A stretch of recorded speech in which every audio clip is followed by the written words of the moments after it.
Le passage, chapitre 14.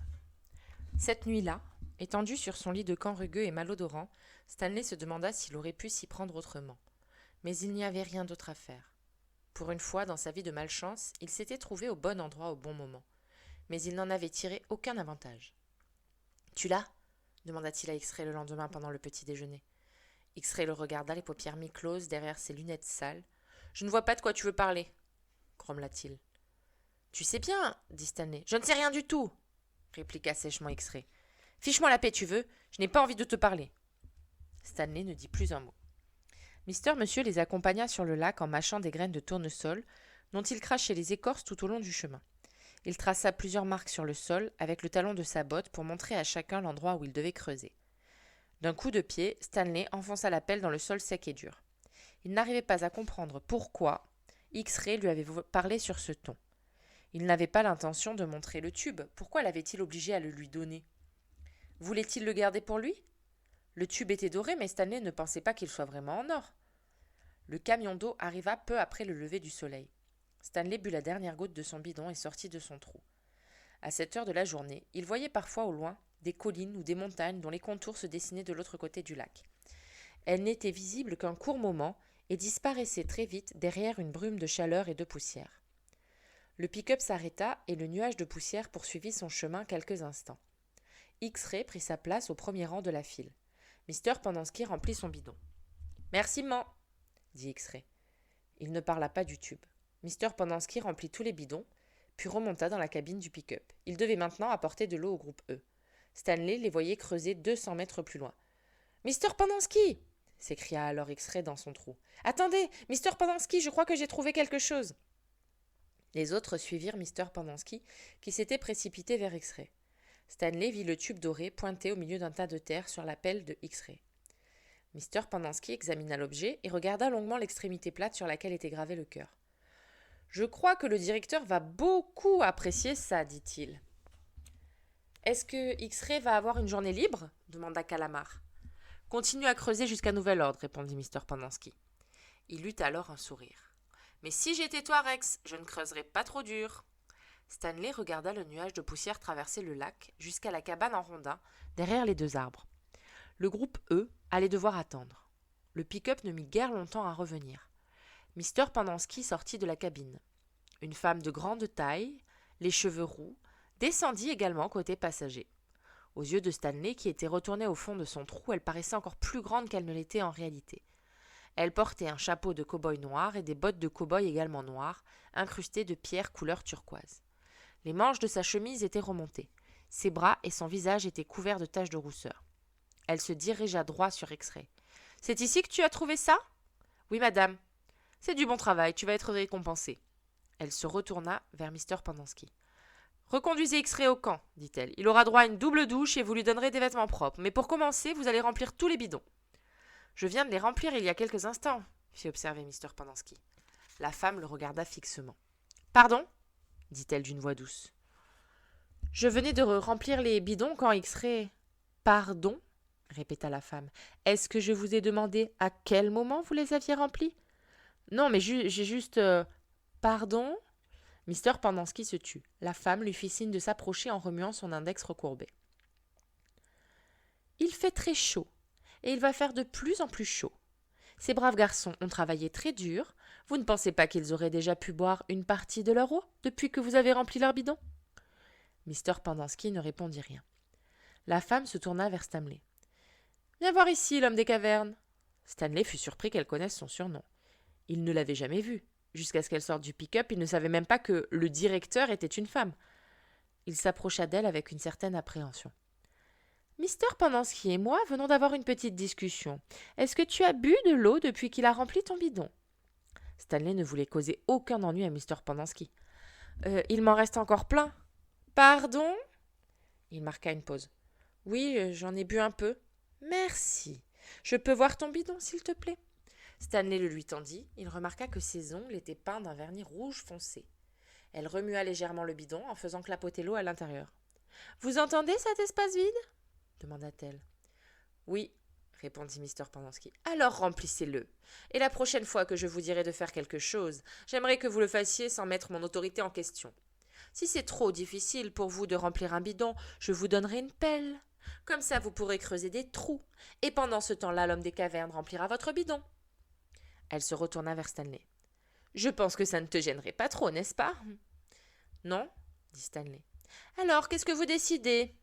Vous préférez remplir les bidons ou creuser un trou? Je vais remplir les bidons, répondit Mr. Pendanski. Merci. Chapitre 15.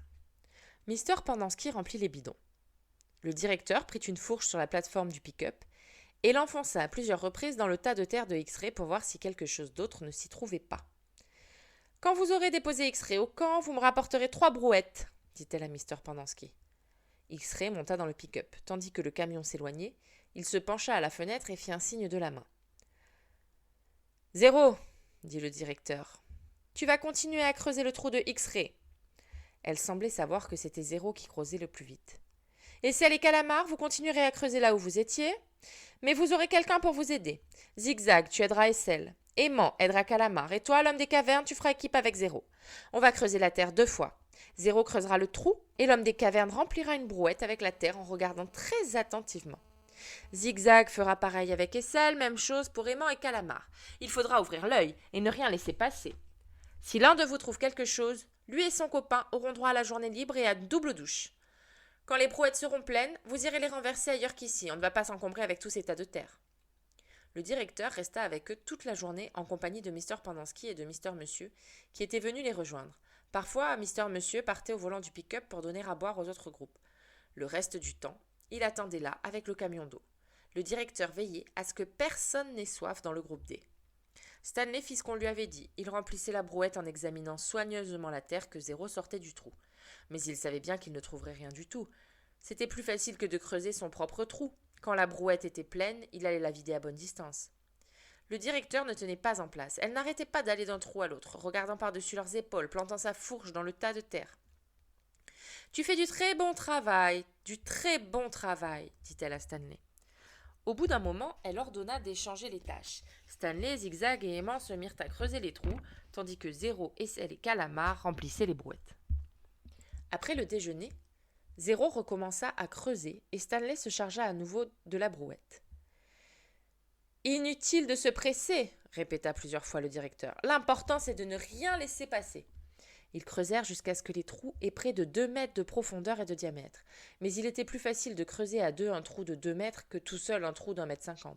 « Très bien, ça suffit pour aujourd'hui. J'ai attendu jusqu'ici, je peux attendre une journée de plus. » Mister Monsieur la reconduisit jusqu'à sa cabane. « Je me demande comment elle fait pour connaître nos surnoms, » dit Stanley, tandis qu'il rentrait au camp en compagnie de ses camarades. « Elle nous surveille sans arrêt, » dit Zigzag. « Il y a des micros et des caméras cachés dans tous les coins, dans les tentes, la salle de destruction, les douches. »« Les douches ?» s'estonna Stanley. Il se demanda si Zigzag n'était pas un peu paranoïaque. « Ce sont des caméras minuscules, » dit Essel, « pas plus grandes que l'ongle de ton petit doigt de pied. » Stanley était sceptique, il ne pensait pas qu'on puisse faire des caméras aussi petites. Des micros, peut-être. Il comprit alors que c'était la raison pour laquelle X-Ray n'avait pas voulu lui parler du tube au petit déjeuner. Il avait eu peur que le directeur écoute leur conversation. Une chose était certaine, ce n'était pas seulement pour leur forger le caractère qu'on leur faisait creuser des trous. De toute évidence, il s'agissait de chercher quelque chose. Mais quel que fût l'objet de cette recherche, ce n'était pas là qu'on le découvrirait. Stanley regarda le lac en direction de l'endroit où il avait creusé la veille, quand il avait déterré le tube doré. Ce trou-là, il allait le creuser dans sa mémoire, pour être sûr de le retrouver. Chapitre 16. Lorsque Stanley entra dans la salle de destruction, il entendit la voix de X-Ray qui retentissait dans toute la pièce. « Tu comprends ce que je dis ?» s'exclamait X-Ray. « J'ai raison, non? J'ai pas raison ?» Les autres n'étaient plus que des sacs de chair et d'os affalés sur des fauteuils ou des canapés en ruine. Mais X-Ray, lui, était plein d'énergie, riant et parlant avec de grands gestes des bras. « Oh, l'homme des cavernes! Mon copain !» Stanley traversa la salle. « Hé, pousse-toi, Calamar! Fais de la place à l'homme des cavernes !» Stanley se laissa tomber de tout son poids sur le canapé. Il avait regardé s'il y avait une caméra cachée dans les douches, mais il n'avait rien vu et il espérait que le directeur n'avait rien vu non plus. « Qu'est-ce qui se passe, les gars? Vous êtes fatigués ou quoi ?» Il éclata de rire. « Hé, mets en sourdine. J'essaye de regarder la télé, » grommela Zigzag. Stanley jeta un coup d'œil perplexe à Zigzag, qui regardait fixement l'écran fracassé de la télévision. Le lendemain, le directeur les accueillit au petit déjeuner et les accompagna jusqu'à l'emplacement où ils devaient creuser leur trou. Ils étaient 4 à creuser. Les 3 autres s'occupaient des brouettes. « Contente que tu sois là, X-Ray, dit-elle. On a besoin de ta vue perçante. » Stanley passa plus de temps à pousser la brouette qu'à creuser, car il creusait beaucoup plus lentement que les autres. Il emportait les tas de terre inutiles et les déversait dans d'anciens trous. Mais il prit bien garde à ne rien verser dans le trou où il avait trouvé le tube doré. L'image du tube lui trottait dans la tête. Il lui semblait tellement familier, et pourtant il n'arrivait pas à se souvenir de l'endroit où il aurait pu le voir. Il pensa que c'était peut-être le capuchon d'un stylo fantaisie. KB pouvait être les initiales d'un écrivain célèbre. Les seuls écrivains célèbres qui lui venaient à l'esprit étaient Charles Dickens, William Shakespeare et Mark Twain. Et d'ailleurs, le tube ne ressemblait pas à un capuchon de stylo. Quand arriva l'heure du déjeuner, le directeur commençait à perdre patience. Elle les fit manger rapidement pour qu'ils retournent très vite au travail. « Si vous n'arrivez pas à les faire travailler plus vite, dit-elle à Mister Monsieur, il faudra que vous alliez creuser avec eux. » À partir de ce moment, tout le monde travailla beaucoup plus vite, surtout quand Mister Monsieur se trouvait à proximité. Stanley courait presque quand il poussait la brouette et Mister Monsieur lui rappelait sans cesse qu'il n'était pas chez les Girl Scouts. Lorsqu'ils cessèrent enfin de creuser, les autres groupes avaient déjà fini leur journée. Ce soir-là, vautré dans un fauteuil qui avait perdu une bonne partie de son rembourrage, Stanley réfléchit à un moyen d'indiquer au directeur à quel endroit le tube avait été véritablement découvert, sans s'attirer d'ennui, ni en attirer à X-Ray. Apparemment, c'était impossible. Il envisagea même de se faufiler hors de la tente en pleine nuit pour aller creuser le trou tout seul. Mais après avoir creusé toute la journée, il n'avait pas la moindre envie de recommencer la nuit. En plus, la nuit, les pelles étaient mises sous clé, sans doute pour qu'on ne puisse pas s'en servir comme arme. Mister Pendanski entra dans la salle de destruction. « Stanley !» dit-il en s'approchant de lui. « Son nom, c'est l'homme des cavernes, dit X-Ray. « Stanley !» répéta Mister Pendanski. « Mon nom, c'est l'homme des cavernes, dit Stanley. « J'ai une lettre pour un certain Stanley Yelnats, dit Mister Pendanski. Il jeta un coup d'œil à l'enveloppe qu'il tenait à la main. « Je ne vois pas écrit l'homme des cavernes. »« Merci, dit Stanley en prenant l'enveloppe. C'était une lettre de sa mère. « De qui c'est » demanda Calamar. « Ta mère ?» Stanley rangea la lettre dans la grande poche de son pantalon. « Tu ne veux pas nous la lire » demanda Essel. « Fous-lui un peu la paix, dit X-Ray. « Si l'homme des cavernes ne veut pas nous lire sa lettre, il n'est pas obligé. Ça doit venir de sa petite amie. » Stanley eut un sourire. Il lut la lettre un peu plus tard, quand les autres eurent quitté la salle pour aller dîner. « Cher Stanley, nous avons été ravis d'avoir de tes nouvelles. En lisant ta lettre, j'ai eu l'impression d'être comme les autres mères qui ont les moyens d'envoyer leurs enfants en camp de vacances. Je sais bien que ce n'est pas la même chose, mais je suis très fière que tu essayes de tirer le meilleur parti de la situation. Qui sait, peut-être qu'il sortira de tout cela quelque chose de positif. Ton père pense qu'il est sur le point de faire une découverte importante dans ses recherches sur les baskets. J'espère que c'est vrai. Le propriétaire menace de nous expulser à cause de l'odeur. Je compatis avec la vieille dame qui habitait dans une chaussure. L'odeur devait être épouvantable. On t'embrasse très fort tous les deux. Qu'est-ce qu'il y a de si drôle ? Demanda Zéro. Stanley sursauta. Il pensa que Zéro était allé dîner avec les autres.